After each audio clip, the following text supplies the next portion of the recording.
Entonces, podemos decir cómo interpretar las escrituras. Quitando el término hermenéutica, que es un término teológico, ¿verdad? ¿Cómo interpretar las escrituras? Porque hermenéutica es simplemente la ciencia de la interpretación de la palabra de Dios.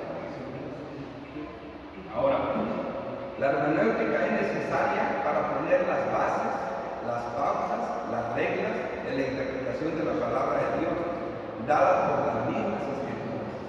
Y ese va a ser mi punto, ¿verdad? Que la hermenéutica la pone en la Biblia. No es algo que se inventaron los teólogos, la pone en la Biblia. Ahora bien, hagamos una aclaración entre la diferencia de hermenéutica y exégesis, porque lo que todo pastor hace para presentar un sermón, va a hacer un exégesis del texto, ¿verdad? Para ponerse en ellos entonces, dependiendo del libro que agarre. Si agarra un evangelio, se ven 2000 años atrás; si agarra un libro profético, 1700 años, 1500 años atrás; si agarra el libro de Pentateuco, muchos más años, ¿verdad? Entonces, y así tiene que ver culturalmente cómo se le dijo a ellos. Entonces tiene que examinar cultura, tiene que examinar historia, tradición, muchas cosas que tomen en cuenta. Ese es el exégesis que nosotros hacemos comúnmente. Ahora, por esa razón digo, hay una distinción. Esta distinción es muy sutil, pues no son términos que tengamos necesariamente un significado diferente. De hecho, se utilizan de forma intercambiable en la mayoría de las partes o de las cosas, según la intención de que se usen los términos. Se puede dar a hermenéutica el rasgo de búsqueda de significado espiritual de los textos bíblicos, y exégesis el de una interpretación bíblica centrada en la literalidad del texto, en la reconstrucción del significado original en el momento de su redacción.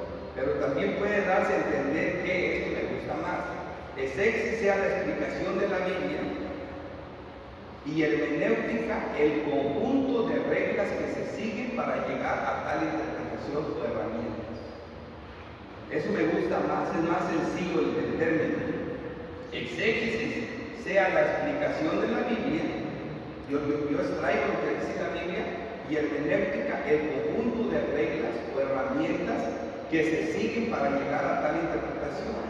Así que vamos a ver también contrastado lo que es la exégesis de la eisegesis. Es algo bien interesante. ¿Por qué? Porque la exégesis suele ser contrastada con la exégesis y exégesis, que significa insertar las interpretaciones personales en un texto dado, cosa que no debemos hacer. Exégesis es extraer del texto el significado que Dios dice. Ir al texto sin ideas preconcebidas. Cuando hablo de ideas preconcebidas me refiero fuera de la Biblia, ¿verdad? Personales, que tengan que ver con nuestras vidas. Nada, tenemos que llegar al texto a escuchar lo que Dios dice del texto. Y esto es exégesis, es extraer lo que dice el texto, no meter, porque la exégesis es meter tus ideas. Eso es algo muy personal. Y de aquí viene el texto que les mencioné, en 2 de Timoteo 7.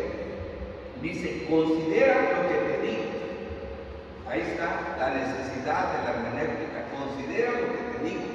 Pero fíjate lo que dice: y el Señor te dé entendimiento en todo. Así que la hermenéutica es una relación entre nuestro trabajo y la obra del Espíritu Santo a nuestro favor. Es Dios actuando en nosotros. Dios nos manda que hagamos algo, pero Él va con nosotros haciéndolo. No estamos solos en esto. Considera lo que te digo y el Señor te da entendimiento en todo. Esta es la palabra griega percibir con la mente. Considera lo que te digo. Piensa, percibe con la mente, no con las emociones, con la mente, y el Señor te dará entendimiento en todo. O sea que hermenéutica es simplemente resumida. Vamos a ver primero, hermano, te voy a hablar la hermenéutica que vamos a tratar, y luego vamos a ver ¿por qué es necesario estudiar hermenéutica? Vamos a ver prerequisitos y presuposiciones de la hermenéutica. Pero primero les voy a dar lo que vamos a ver. Es como un bosquejo de lo que vamos a ver. Cuando hablamos de hermenéutica, yo traigo primero 7 reglas generales. Por ejemplo, ustedes van a estudiar la Amazonas. Lo primero que van a ver es el mapa del Amazonas, lo que comprende, usando una alegoría, un ejemplo, y puede ser que lo lleven por un helicóptero a mostrarles las Amazonas, se la muestren de arriba y les den un resumen de lo que es la selva amazónica. Les hablen de sus climas, cosas por encima. Entonces son reglas generales, pero luego hay reglas especiales cuando desciendes abajo y agarras y comienzas a estudiar eso de una manera más de a fondo. Cuando estudias una hoja te das cuenta que a qué cargo pertenece, a qué raíz pertenece, qué conjunto, ¿verdad? ¿Por qué está ahí? ¿Por qué no está en el desierto y está en el... O sea, es un ejemplo. Y luego ya nos vamos a ver nosotros una forma, cuando ya estudias algo muy particular. Entonces la Biblia son 66 libros, ¿verdad? Es como si la Biblia se repitiera 5 veces. Mira, esto que le voy a decir te va a sonar raro, pero tenemos la Biblia 5 veces. ¿Cómo es esto, pastor? Bueno, mira, Jesucristo habla de una triple división en el Antiguo Testamento, ¿verdad? Dice, y comenzando de Moisés, que es el Pentateuco, los 5 libros primeros de la Biblia, dice, y siguiendo por los profetas, y luego los salmos, todas las escrituras hablan de mí. Aquí menciona la triple división. El Pentateuco, cuando Cristo fue tentado en Lucas 4, él solamente usó la palabra de Dios. ¿A dónde fue? A Deuteronomios 8:3, Deuteronomios 8:6, ¿verdad? Y de allí, Deuteronomios 8:3, Deuteronomios 8:6, versículo 13, versículo 16, y allí encontró las palabras para resistir al diablo. Así que el Pentateuco es el Evangelio, ahí está todo contenido en el Evangelio, en esos 5 libros. Después vienen los libros poéticos. Le comunicaba a una hermana en la mañana, dice que le gustan los salmos. Es ese mismo contenido, pero los salmos tienen un lenguaje que tiene que ver con las emociones, con la pasión, con nuestros miedos, con nuestros terrores, nuestras angustias. Es una forma poética del Evangelio, de mostrar todo. Entonces vemos eso en el libro de los salmos, pero contiene todo el Evangelio. Y después, ¿qué vemos? Aparte de eso, vemos los profetas. Ellos es el Evangelio profetizado. Ellos hablaron de los sufrimientos, de la gloria de Cristo, de sus penas, de todo lo que iba a hacer de Jesús. Hablan de todo, de su nacimiento, su ministerio, su vida, su persona. Entonces, ese es el otro Evangelio. Y luego llegamos al Nuevo Testamento y tenemos los 4 Evangelios, por fin, ¿verdad? El cumplimiento de los otros 3, esos 4 Evangelios. Narran toda la vida, la persona, la obra de Cristo, toda la obra de la redención. Y luego tenemos las epístolas, ¿verdad? ¿Qué son las epístolas? Son los apóstoles desarrollando lo que Cristo les enseñó, el Evangelio de una forma clara y práctica para nosotros. Así que ahí tenemos como si fuera 5 veces. Esa división, cuando la analizas, siempre va a haber una conexión. Siempre va a haber una conexión en las escrituras. Van a encontrar ese hilo conductor en cada uno. Así sea cualquier doctrina que sea, ya lo vamos a ver más tarde. Entonces lo primero que vamos a ver es estas 7 reglas generales. Y eso nomás es solamente el bosquejo, no voy a abundar en ninguna de ellas. Por ejemplo, la primera es la relación en los 2 testamentos. ¿Por qué les digo a ustedes que es necesario ver esto de manera que, hermanos? Cuando hablamos de la relación de los 2 testamentos significa la pregunta, ¿qué testamento interpreta a cuál? ¿Verdad? Entonces, la respuesta correcta es que el Antiguo Testamento es el nuevo, pero con un dedo arriba. El nuevo le quita el dedo. O que el Antiguo Testamento, ¿verdad? Es el nuevo, pero antes de ser revelado. O sea, el Nuevo Testamento revela al Antiguo Testamento. El Nuevo Testamento le quita el dedo al Antiguo Testamento. Pero yo en Houston vienen muchos teólogos y a todos les hago la misma pregunta, presbiterianos. ¿Por qué les digo esto? Porque un teólogo presbiteriano muy famoso, Luis Berto, él agarra y tiene esto, dice que el Antiguo Testamento tiene la llave para interpretar el Nuevo Testamento. Todo lo contrario. Entonces mi pregunta es a cada uno de ellos, hermano, ¿qué? Y cuando me contestan, no discuto, solo pregunto, ¿verdad? Y no me voy a poner a discutir con personas y menos si no las conozco. Y entonces le pregunto a otro, hermano, ¿quién interpreta el antiguo al nuevo, el nuevo al antiguo? Uno me dice, a veces es el nuevo al antiguo y a veces el antiguo al nuevo. Pero ¿qué dice la Biblia? No, hermano, la Biblia es que siempre es el Nuevo Testamento, el antiguo. El antiguo son las promesas, el nuevo es el cumplimiento, ¿verdad? El Antiguo Testamento es toda la Biblia, pero velada. Por ejemplo, ¿a quién se le hubiera ocurrido en el Antiguo Testamento? A Moisés, a ningún, a nadie. Que la roca donde Moisés bebió agua al pueblo, donde Moisés sacó agua, que la roca era Cristo, ¿verdad? A nadie se le ocurrió. ¿Entienden? Ahora, porque dice, yo me ponía a pensar, oye, qué pecado tan grande hizo Moisés, golpeando 2 veces la roca. Sí. ¿Y dónde está la familia? ¿Verdad? Para que Dios no me haya dejado entrar a la tierra prometida. Dios se molestó con Moisés. Moisés tomó una mujer crucida por mujer. Y cuando lo criticó Miri y Aarón, ¿qué pasó? Dios se enojó con Miri y Aarón. Y por esta cosa que yo veo tan insignificante, ¿por qué? Solo cuando entendemos que la roca era Cristo, decimos, wow, ¿verdad? ¿Por qué? Porque de esa roca que es Cristo, dice la palabra de Dios, que con una sola ofrenda hizo perfectos para siempre a los santificados. No 2 golpes, Moisés, uno solo es suficiente. No muchos sacrificios, uno solo, ¿verdad? Entonces Moisés no sabía eso. Y por eso le digo que el Nuevo Testamento viene y le quita el velo al Antiguo Testamento. En el Antiguo Testamento dice Deuteronomio que no le pongas bozal al buey que trilla. ¿Y qué hacía Israel? No le ponía bozal a los bueyes. Pero viene Pablo y dice, no estaba hablando de los bueyes. No se escribió el texto por los bueyes, sino por los pastores que trabajan con los bueyes. ¿Me entienden? A ellos se les tiene que pagar. ¿Verdad? Entonces, ven la diferencia, ¿quién quita el velo? Ahora, aquí yo puedo extenderme 2 o 3 días dándoles ejemplos bíblicos de esta regla, que esta es la regla. ¿Ok? Gracias, hermano. Ahora, esa es la primera, como le digo, es una regla general. La otra es la analogía de la fe. ¿Ok? La analogía de la fe, yo voy a desbaratar todos los términos teológicos, les voy a decir cómo son, pero los voy a quitar. Ahorita, ¿qué es la analogía de la fe?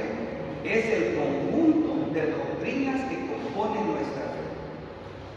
¿Verdad? El conjunto de doctrinas que componen nuestra fe, hermano. La Biblia se compone de doctrinas. Y las doctrinas son enseñadas en cada uno de esos géneros literarios. Si por ejemplo, cuando hablamos de la depravación total, de que la raza humana cayó en pecado, yo lo tengo que probar en el Pentateuco. Deuteronomio, en Génesis, por ejemplo, 6 dice que vio Dios que la maldad en la tierra era mucha y que el corazón del hombre, el pensamiento, el corazón del hombre, ¿verdad? Era siempre mal. Y Dios decidió poner vida en la tierra, ¿verdad? Y luego vemos en los Salmos cantidad de textos que hablan de esa depravación. Por ejemplo, David dice: el pecado Dios concebido, el maldad me concebió mi madre. Dice, ni envió. De otra parte dice David que se apartaron los impíos desde la matriz, unos nacieron diciendo mentiras. Luego dice, dice Dios, busqué sobre los hijos de la tierra a ver si algunos hacían bien. No encontré ninguno, todos se habían corrompido, no hay ni siquiera uno. Entonces está lleno de ejemplos en los libros poéticos de esa realidad. Luego venimos a los profetas y ¿qué dice Isaías? Si bien todos nosotros somos como suceda y nuestras mejores obras como trapos de inmundicia, ¿podrá el leopardo cambiar sus pieles? ¿Podrá el leopardo cambiar la piel, las manchas, o el etiopí su piel? Así tampoco vosotros, estando tan acostumbrados a pecar, no podrás dejar de pecar, Jeremías. Y llegamos al Nuevo Testamento y Cristo les dice, la única manera de entrar al cielo, le dice a un Dios, lo es naciendo de nuevo. ¿Por qué? Porque en esa condición no hay forma, todos somos pecadores. Entonces esa doctrina recorre todo el género literario. Llegas a las epístolas y Romanos capítulo 1 hasta el 3:20, que habla de la depravación total, de toda la forma en que el ser humano está contaminado por el pecado. Así que esa doctrina es una doctrina, ¿por qué? Porque recorrió todos los géneros literarios de la Biblia. El Espíritu Santo, lo vemos desde Génesis. El primer versículo ya habla del Espíritu Santo, y ustedes lo saben. Y crió dioses, dice la palabra. Elohim significa dioses. Y luego dice, hagamos. Yo pensé que era uno solo. Ya está hablando de la Trinidad. Y esa doctrina recorre todos los libros de la Biblia y puedo hacer un estudio de cada uno de ellos. Así que cuando hablamos de la analogía de la fe, tenemos doctrina. Nosotros, por ejemplo, la Trinidad, las dos naturalezas de Cristo, son doctrinas establecidas. Bueno, esa es la analogía de la fe. Ahora, después vamos a ver 10 reglas, cómo es que llegamos a ser una doctrina. ¿Cuándo es una doctrina una doctrina? No porque la dice un versículo, no porque la dice dos, no porque le dice un capítulo, no porque le dice uno de los 66 libros de la Biblia, sino porque la dice toda la Biblia. Todo lo que es literario la dice, y por eso es doctrina. Por eso sabemos seguro que no estamos sacando de contexto un versículo, eso es claro. Luego, la tercera, un estudio cuidadoso de palabras griegas o teológicas. No voy a abundar en ello, hermano. Ahorita solamente lo estoy mencionando. Cuando hablamos de palabras griegas y teológicas, no estoy diciendo que necesiten hablar griego y hebreo, pero sí es necesario en ciertas palabras ver el contenido cuando hay ciertas discusiones, que ahora tenemos muy buenas materiales, y también las palabras teológicas. Quiere decir que un diccionario no va a solucionar el problema de esta palabra. ¿Cómo debemos analizar las palabras? Como voy a explicar a fondo, ¿verdad? Como lo explica la Biblia. Y ya después les voy a mostrar eso en abundancia. Ahorita solo estoy resumiendo. La quinta, la perspectiva gramatical. En la Biblia, cada coma, cada tilde es importante. La gramática en las escrituras, principalmente en las epístolas, vale oro. Por ejemplo, cuando está hablando en Romanos, estamos hablando de la declaración total, y llegamos a Romanos 3, a Romanos 20, y luego dice, pero ahora, aparte de la ley, se ha manifestado la justicia que es por la vida de Jesucristo. Ese pero ahora, o el pero Dios de Efesios 2, ¿verdad? Donde dice el antes, después, y Él nos dio vida a nosotros cuando estábamos muertos en nuestros delitos y pecados, y vivíamos en este tiempo siguiendo la corriente del mundo según el príncipe de la potestad del aire, pero Dios, que es rico en misericordia por su gran amor que nos amó. David Martin Lloyd Jones, hablando de los mejores reformadores y una doctrina, un hombre que predicó muy expositivamente, ese británico, él predicó 14 sermones del pero ahora, ¿verdad? Y por ejemplo, pero Dios, podríamos predicar de esa palabra cantidad de mensajes. ¿Por qué? Porque son perspectivas gramaticales que valen oro, conectan dos mensajes muy importantes. Entonces es importante atesorar cada cosa de la Biblia. Amamos a Dios y cada cosa que Dios habló es importante para nosotros. Luego la otra es el uso correcto de la razón. ¿Por qué les digo esto? Porque nosotros tendemos a irnos para un lado o para otro.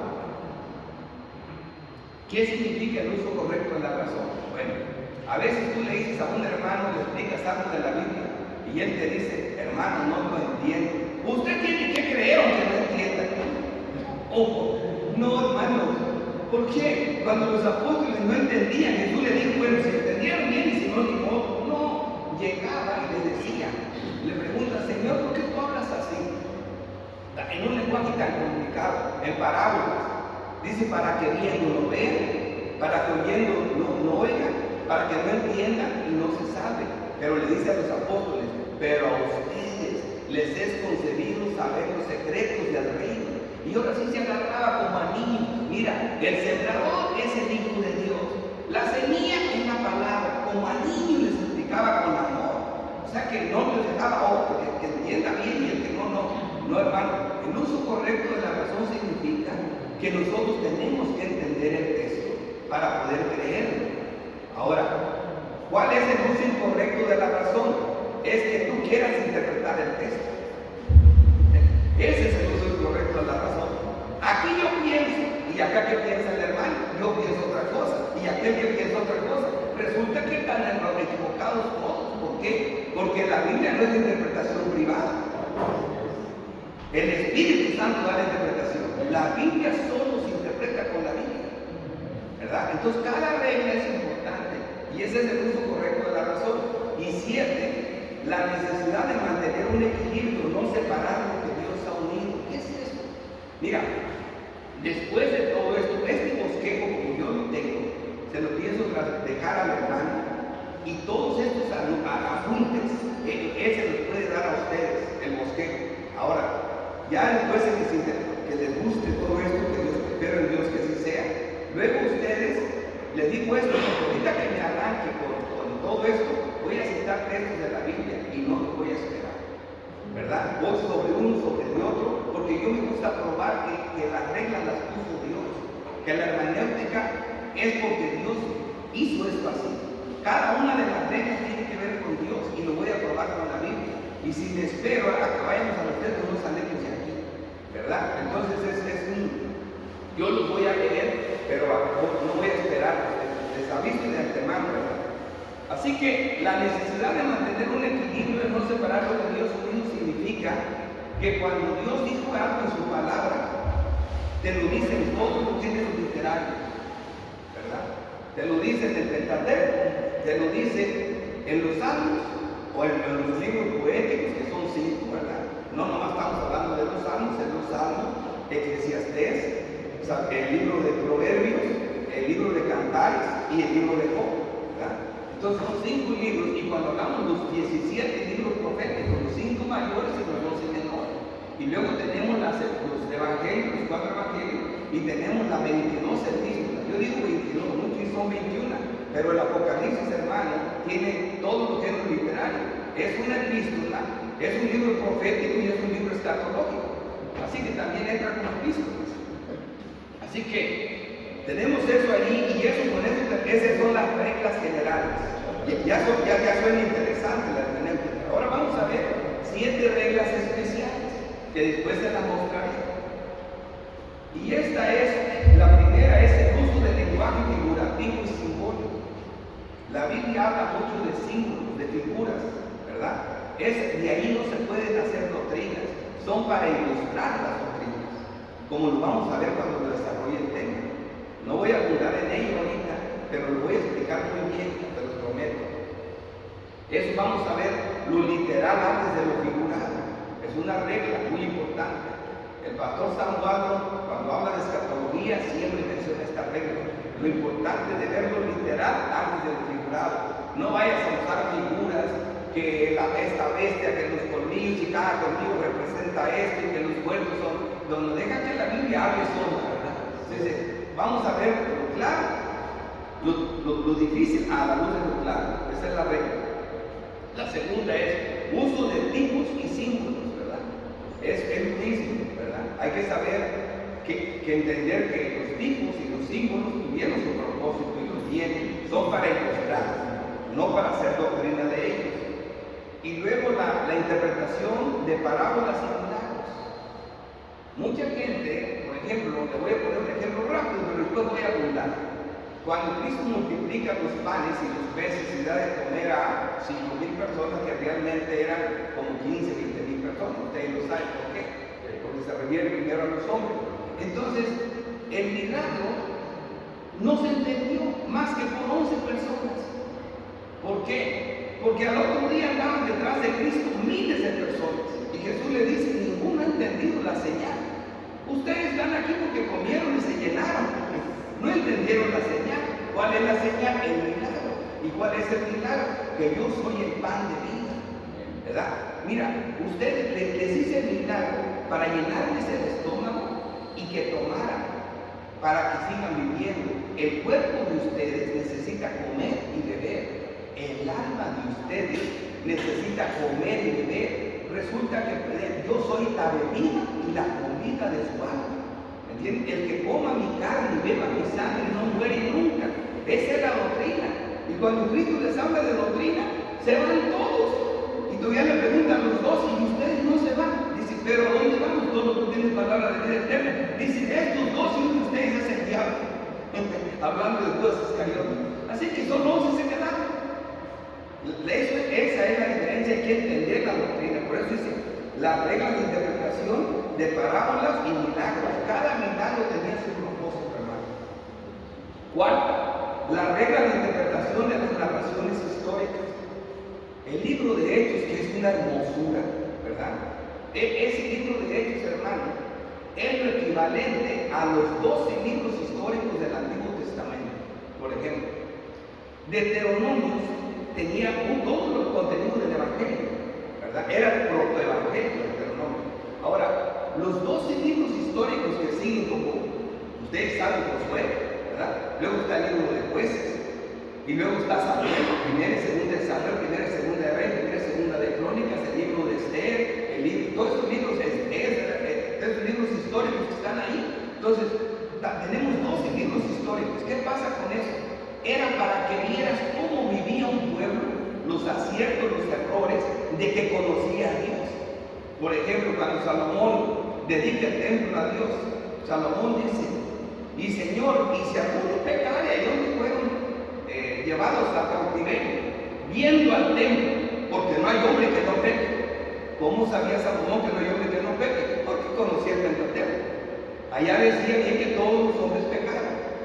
Entonces, de esa manera, hermano, en esos libros podemos ver cómo se desarrollaba. Ahora, el libro de Hechos, ¿qué es lo que ve? Lucas tiene 2 tratados. Primero da el tratado de la persona y la obra de Jesucristo en el Evangelio de Lucas. Y en el segundo tratado de Lucas, ¿qué da Lucas? Cómo vivió la gente que conoció a Cristo y que entendió a Cristo. Y en ese desarrollo, él solo narra los hechos históricos. Entonces tenemos que nosotros analizar todo eso a la luz de las doctrinas que conocemos. No sacar enseñanzas de libros. Por ejemplo, les pongo un ejemplo claro. Los evangelios, todos dicen que Judas se ahorcó. No tenemos ningún problema con eso. Pero ¿qué dice Lucas? Que Judas cayó de cabeza, se le salieron las vísceras y se murió. ¿Lucas está contradiciendo a los 3 evangelios? No. Lucas era médico. ¿Se lo entiende? Si llega un campesino y ve a un hombre tirado en el suelo, aunque tenga las vísceras de fuera, aunque tenga un golpe en la cabeza, pero le ve una cuerda amarrada en la garganta, aunque esté rota la cuerda, él dice: se ahorcó. Llega un pescador y lo ve tirado, dice: este se ahorcó. Pero llega un médico, dice: este no murió de ahorcado, porque la cuerda se rompió. Este nos mandó el golpe en la cabeza y que se le salieron las vísceras. Ahí fue agonizando hasta que murió. O sea, no hay contradicción en eso. Solamente hay que analizar la perspectiva histórica. Hay que entender la parte histórica. No hay que hacer doctrinas de eso, hasta no analizarlas a la luz de las doctrinas. Esa es la parte que tenemos ahí. Así que esa es la cuarta, la regla de interpretación en cuanto a la doctrina histórica. Quinta, la interpretación de las distintas clases de literatura o los 7 distintos géneros literarios. Son 7. ¿Qué es eso? Deuteronomio. ¿Qué tenemos? Tenemos creación, tenemos leyes civiles, leyes judiciales, leyes morales, un montón de rituales, ¿verdad? Es un género. Luego vienen los libros históricos, es otro género, un género histórico. Luego, ¿qué viene? Vienen los libros poéticos, es un género poético, alegórico, ¿verdad? Los 5 libros poéticos. Luego vienen las epístolas, otro género. Hermano, tú no puedes leer una epístola igual que un salmo. No puedes leer un salmo igual que un libro profético. El profeta soltaba la palabra y ni siquiera él sabía lo que decía. Así que una de las profecías se cumplían en el tiempo de Israel, otras se cumplieron en la primera venida de Cristo, otras estaban para la segunda venida de Cristo y otras apuntaban hasta el estado eterno. Pero el profeta no te decía: esta va para acá, esta va para allá y esta va para allá, sino que hasta que conoces una Biblia sabes de qué estamos hablando. Así que ese es otro lenguaje. Y luego vienen los evangelios, que es otro tipo de lenguaje, ¿verdad? Y luego vienen las epístolas. Y por último tenemos los 7. ¿Cuál es la escatología? El libro de Apocalipsis, ¿verdad? Así que tenemos que ver con qué libro tratamos y cada libro tiene sus reglas, ¿verdad? No podemos interpretar un libro igual que otro. ¿Okay? Ya voy a explicar eso a fondo. Lo otro, sexta, la interpretación de los pactos. El pastor Javier Molano, que va a venir, que viene en camino, allá en Houston siempre da esa clase de los pactos. Un resumen de los pactos, pero hermoso, primeramente mi Dios, bonito y resumido, muy conciso. ¿Okay? Yo no voy a contar en eso. Y luego la interpretación de la escatología desde una perspectiva personal y final. ¿De qué estamos hablando? De lo que casi no le gusta hablar a ninguno, la escatología. Lo peor que tú le puedes hacer a un pastor o un profesor es que él te da una clase de historia o una clase de doctrina y que le preguntes, pastor, ¿y cuál es el 666? O cosas, y la bestia de Apocalipsis 13. No. Entonces, ¿cuál es el punto? No le debemos tener miedo a ese libro. Ese libro lo tenemos que ver desde una perspectiva personal, ¿verdad? Y final. Hay escatología, sí, hermano, pero Daniel tuvo su Apocalipsis. En tiempo de Cristo tuvieron su Apocalipsis, nosotros tenemos nuestro Apocalipsis y los que siguen van a seguirlo teniendo hasta que venga el final. Así que de una perspectiva personal y final significa entender el libro, entender el lenguaje del libro. Porque, bueno, claro que ahí yo tendría que pasar las horas hablándole de eso, de escatología, pero el punto es que lo entendamos de una manera personal, ¿verdad? Y ahora sí, la analogía de la fe. Vamos a ver 10 reglas, cómo se hace una doctrina. Aquí pastor está hablando de hacer doctrina, de una doctrina, por ejemplo, el Espíritu Santo, ¿no? Es una doctrina, las dos naturalezas de Cristo. ¿Cómo llegamos a una conclusión de las dos naturalezas de Cristo? Vamos a ver,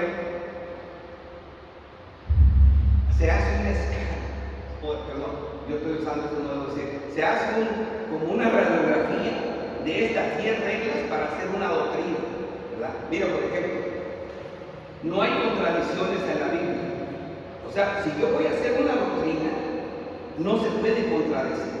Si yo creo, ok, esto es lo que creo que la Biblia dice, por ejemplo, algunos hermanos, les voy a poner un ejemplo, no vamos a discutir ese punto, simplemente le voy a poner, un hermano piensa que la salvación se puede perder, otras iglesias piensan que no se puede perder la salvación, ¿verdad?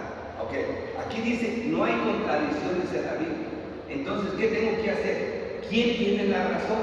Bueno, el que no tenga contradicciones en la Biblia, ¿verdad? Entonces, si este hermano que piensa que la salvación se puede perder, me trae a mí 5 versículos y me prueba esto en 5 versículos, ok, está bien, ponlos aquí, esto es palabra de Dios y hay que analizarlo. Viene otro hermano que piensa que la salvación no se pierde y me trae 25, 30 versículos, ¿verdad? Entonces, ¿qué tenemos que hacer? Estos 25 no tienen que contradecir estos 4, ni estos 4 a estos 25. Tenemos que encontrar la conexión para que no haya divisiones. Esto es algo, así se hacen las doctrinas. Por ejemplo, en el sínodo de Dort se juntaron muchos teólogos, unos tenían unos puntos, otros tenían otros.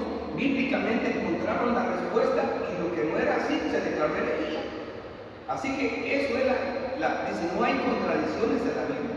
Por ejemplo, cualquier incrédulo que dice, inclusive los profesores, hagan una investigación, esta es la tarea, es lo que veo, no pueden usar la Biblia porque la Biblia se contradice. Eso debe decirlo a los incrédulos, pero no a nosotros. Para nosotros no se contradice, es palabra de Dios. Se contradice en nuestra mente, que no entiende, pero no la Biblia, no la Biblia. Ese es el primero que tenemos que tomar en cuenta a la hora de establecer una doctrina. Piensen que estamos tratando de establecer la doctrina de las dos naturalezas de Cristo. Es que no es fácil, ¿no? Que Jesucristo dice, a mí nadie me quita la vida. Tengo poder para entregarla y tengo poder para volverla a tomar. ¿Qué está diciendo Jesús? Jesús está diciendo, soy hombre, soy Dios. ¿Me entienden? Y eso es importante entenderlo. Las dos naturalezas de Cristo es una doctrina sumamente importante. ¿Sí? ¿Por qué Cristo dice que no sabía cuándo se terminaba el mundo? Porque era hombre. ¿Por qué Cristo se cansaba? Porque era hombre. ¿Por qué Cristo no tenía necesidad que nadie le contara nada? Porque él todo lo sabía, porque era Dios. ¿Me entienden? No hay contradicción. Él usaba como él quería los términos. Si no hubiera sido hombre, no se muere. Entonces nosotros no nos salvamos. Pero si no hubiera sido Dios, no sale de la tumba, del infierno, y nosotros igual no nos hubiéramos salvado. Así que las dos naturalezas de Cristo es una doctrina valiosísima, pero no hay contradicción, hay confusión. Y eso es bien claro, no hay contradicciones en la Biblia.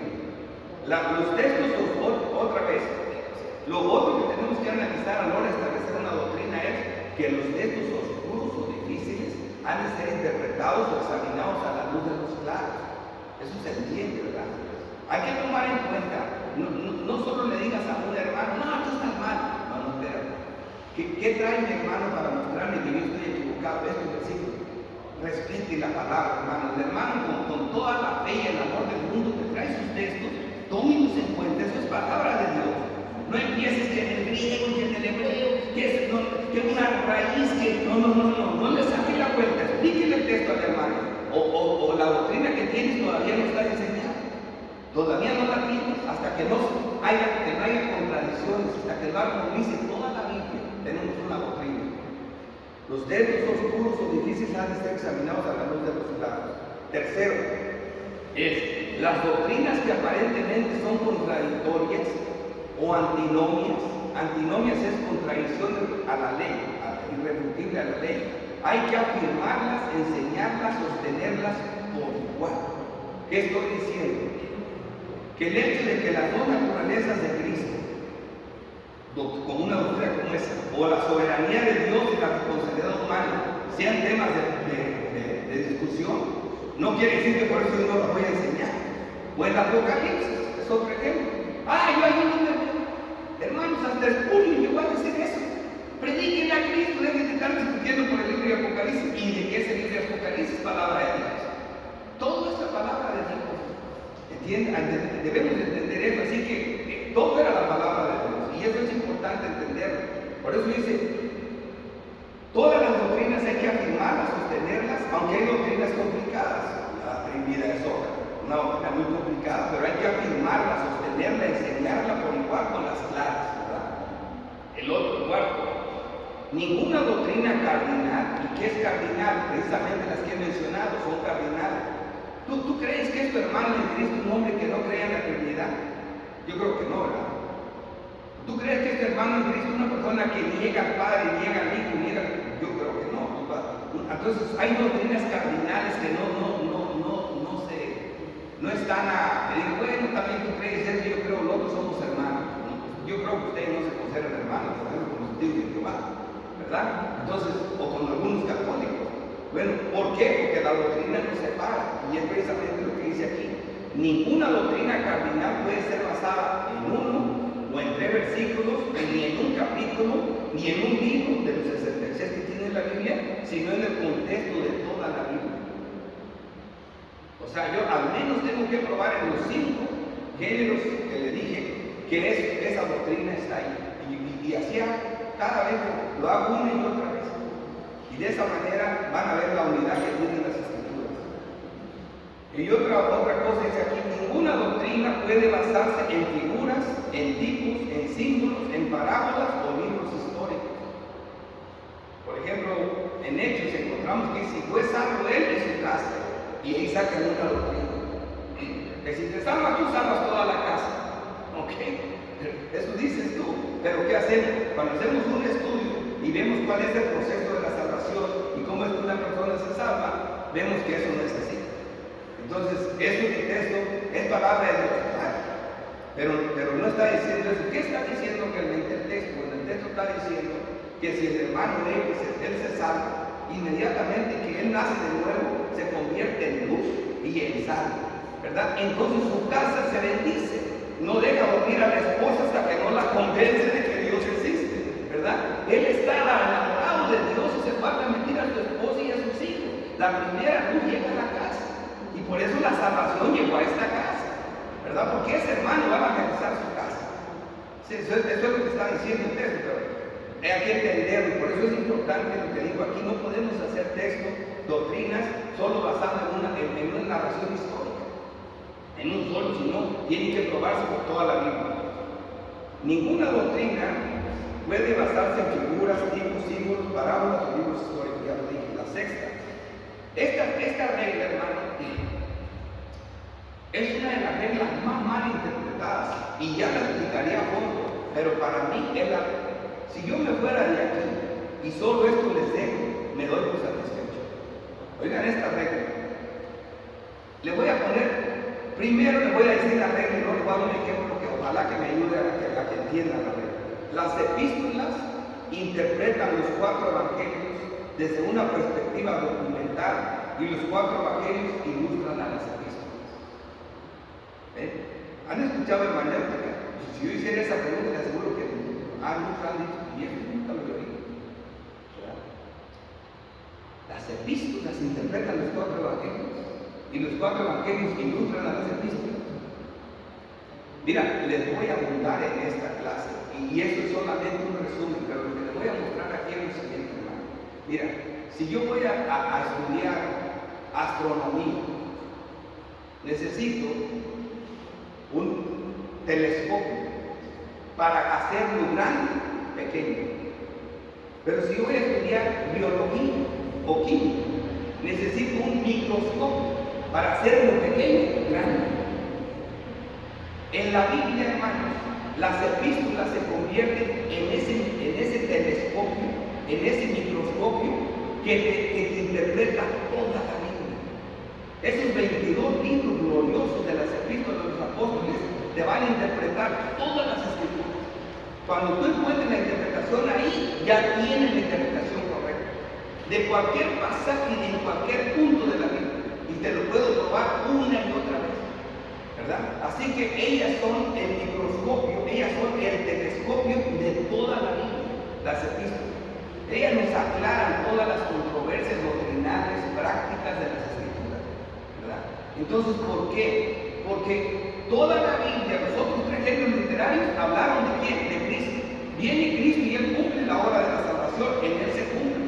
Porque es así, porque Cristo agarró y le instruyó 12 hombres, les dio su espíritu, les dio de Él, y ellos tenían toda la enseñanza de Cristo. Por eso en su vida, en su ministerio, les dice, tengo muchas cosas que por ahora no las pueden sobrellevar.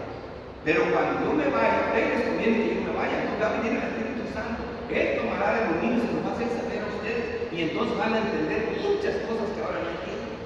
Y las epístolas nos aclararon tantas cosas, pero voy a abundar en ese tema. Así que es importante entender esta regla, que era la 6. La 7, siempre es necesario acudir a los textos de plena mención y explicación amplia. Con esto voy a cerrar para el descanso, no lo voy a cansar tanto. Voy a terminar, voy en las 7, son 10 y termino. Ahora, este es el resumen, les voy a explicar por qué es necesaria la hermenéutica. ¿Okay? Ahora, esta regla, que en cada una tengo que apuntar un poco, dice, siempre es necesario acudir a los textos de plena mención y explicación amplia. ¿Qué significa eso? Significa, si van a hablar de la resurrección de Cristo, cualquiera de ustedes quieren predicar de la resurrección de Cristo, ¿yo saben a qué texto van a ir a dar? 1 Corintios 15. Nadie le gana a 1 Corintios 15 a tener más información de la resurrección de Cristo. Ahora, 1 Corintios 15 es el único texto que habla de la resurrección. No, todas las epístolas hablan de la resurrección, la Biblia entera habla de la resurrección de Cristo, hasta los Salmos. Sin embargo, hay un texto que es tan completo, tiene tanta información, y eso es lo que estamos viendo ahí, ¿verdad? Entonces, cada una de estas cosas son de esa naturaleza. Y así que les voy a mostrar en muchos pasajes cuáles son esos textos de plena mención o explicación amplia en cada una de las cosas. Ese es el primer ejemplo, pero se va a mostrar varios textos de eso. Siempre es necesario acudir a los textos de plena mención y explicación amplia para cada doctrina. Ahora, el 8, la octava, las doctrinas no pueden dictar o alterar las escrituras. Porque me llama la atención que muchos hermanos dicen, no, a mí eso de la doctrina no me llama la atención. A mí, yo soy bíblico, yo no ando con doctrinas. Hermano, pues las doctrinas no mandan a la Biblia. La Biblia pone las doctrinas. La Biblia pone las doctrinas. Eso lo vamos a ver también bien claro en el desarrollo del mensaje. La Biblia es la que establece doctrinas. ¿Y por qué sabemos nosotros la doctrina que conocemos por la Biblia? Las doctrinas no manipulan la Biblia. La Biblia pone las doctrinas, ¿ok? 9. La Biblia solo se interpreta con la Biblia. Siempre debemos de tomar en cuenta el ciclo de interpretación que quiere decir el texto. ¿Y por qué digo el ciclo? Un ciclo de interpretación es algo que siempre regresa a lo mismo, ¿verdad? Quiere decir que tenemos que tomar en cuenta esa doctrina que tenemos ya clara, que esté en cada uno de los géneros literarios, y ya les mostraré. Cada una de las doctrinas importantes las vas a encontrar en cada uno de esos géneros literarios. Entonces, de los que ya mencioné, ya estoy hablando de la ley en el Pentateuco, la van a encontrar en los libros poéticos, los Salmos, Proverbios, Eclesiastés, la van a encontrar en los profetas, la van a encontrar en los evangelios y la van a encontrar en la doctrina de los apóstoles. Eso es lo que estamos viendo aquí. Y por último, 10. Ningún texto puede significar algo diferente al significado que da el Nuevo Testamento, ya que el Nuevo interpreta el Antiguo. Principalmente las epístolas. Como les dije, al final de cuentas las epístolas se van a convertir tanto en el telescopio como en el microscopio para interpretar todas las escrituras. Y ya cuando les explique el contexto bíblico, ustedes van a darse cuenta que esto es claro. Ahora sí, esa es la hermenéutica en base. Y después decir, ¿y por qué tengo que creer en ella? Bueno, eso va a ser nuestro segundo estudio, ¿verdad? Dice, ¿por qué es necesario estudiar la hermenéutica? ¿Porque se le ocurrió al teólogo? ¿Porque dice eso el pastor? No, vamos a ver porque la Biblia dice. Y ahí todo lo que voy a seguir en adelante es la Biblia diciéndonos cada uno de estos detalles. Entonces, ese sería el próximo encabezado de lo que vamos a ver. Ahorita les di el bosquejo de lo que vamos a ver.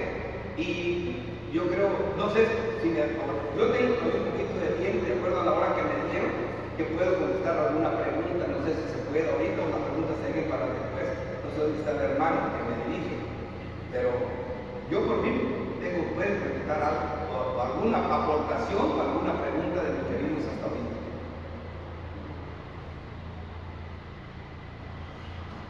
A lo mejor se vale decir no le hemos entendido nada. Sí, todo se vale. Sí, mi hermano. Nos decía que ninguna doctrina cardinal puede basarse en versículos aislados. Entonces, mi pregunta es, ¿están necesariamente en todos los géneros o en la mayoría? Bueno, el hecho de que a veces no las veamos no quiere decir que no están. Por ejemplo, si usted la encuentra en 3 de esos géneros literarios de la Biblia, es suficiente, ¿verdad? Ahora, no la ven nosotros por la complejidad de la escritura. Por ejemplo, yo les voy a dar unos ejemplos bíblicos tan importantes de la Biblia que eso hace el apóstol Juan cuando menciona, por ejemplo, dice en Apocalipsis 3, está hablando de la guerra entre Cristo y el diablo, ¿verdad? Y está hablando de cómo la mujer, hablando tanto de la iglesia del antiguo pacto como de la iglesia del nuevo pacto, ¿verdad? Dice que nació y que el diablo, el dragón, estaba esperando que naciera el niño para devorarlo, ¿verdad? Entonces la Biblia tiene un texto y lo voy a explicar ese texto, es muy complicado. Luego dice que entonces el dragón, después de que Cristo fue llevado al cielo y lo pudo con él, porque Cristo lo derrotó, entonces ¿qué hace? Va y persigue a la mujer. En otras palabras, persigue a la iglesia, ¿verdad? Dice que entonces va y lanza un río para arrastrar a la mujer. Y luego dice la Biblia que la tierra se tragó el río. O sea, eso es complicado, ¿verdad? Entonces, eso no quiere decir que no esté en otros textos, en otros géneros literarios. Eso quiere decir que es muy complicado. A veces lo vemos, a veces no lo vemos. Pero yo les voy a mostrar por ejemplo, ese pasaje tan difícil se lo voy a mostrar. Y también, por ejemplo, vamos a ver por ejemplo, Jesucristo. Hay un texto escatológico en los evangelios y que todos lo conocemos. Dice que la venida de Cristo será como el relámpago que sale del oriente y se ve hasta el occidente, ¿verdad? Será clara. Y cuando habla del relámpago, habla de que hay dos efectos. Hay tanto trueno como visibilidad. Es algo que no va a ser secreto, va a ser tan claro. Y luego el apóstol de la doctrina aclara con voz de mando, con voz de trompeta, con voz de arcángel, porque todo hombre lo verá, ¿verdad? Ahora, hay un texto complicado que solo se puede entender a la luz de lo que está diciendo Pablo. ¿Cuál es? Porque donde esté el cuerpo muerto se quedarán las águilas. ¿Qué es eso? Eso está complicado, ¿verdad? Pero Jesucristo siempre usa dos parábolas para un mismo punto, ¿verdad? Por ejemplo, dice que el reino de los cielos es como una semillita de mostaza, ¿verdad? O como, ¿verdad? Que comienza pequeño, crece grande, o como una levadura que una mujer pone en una masa. Quiere decir, algo tan pequeño se convierte en algo tan glorioso. Y son dos parábolas, ¿verdad? O te dice que es como el tesoro escondido o la perla de gran precio. Hay una, en las dos son igualitas. Bueno, aquí Jesús está haciendo lo mismo, pone dos puntos para probar uno mismo. Primero te dice que así como el relámpago que sale del oriente al occidente, así de vistoso, así de claro. Bueno, también lo mismo, dice, porque donde esté el cuerpo muerto se juntarán las águilas.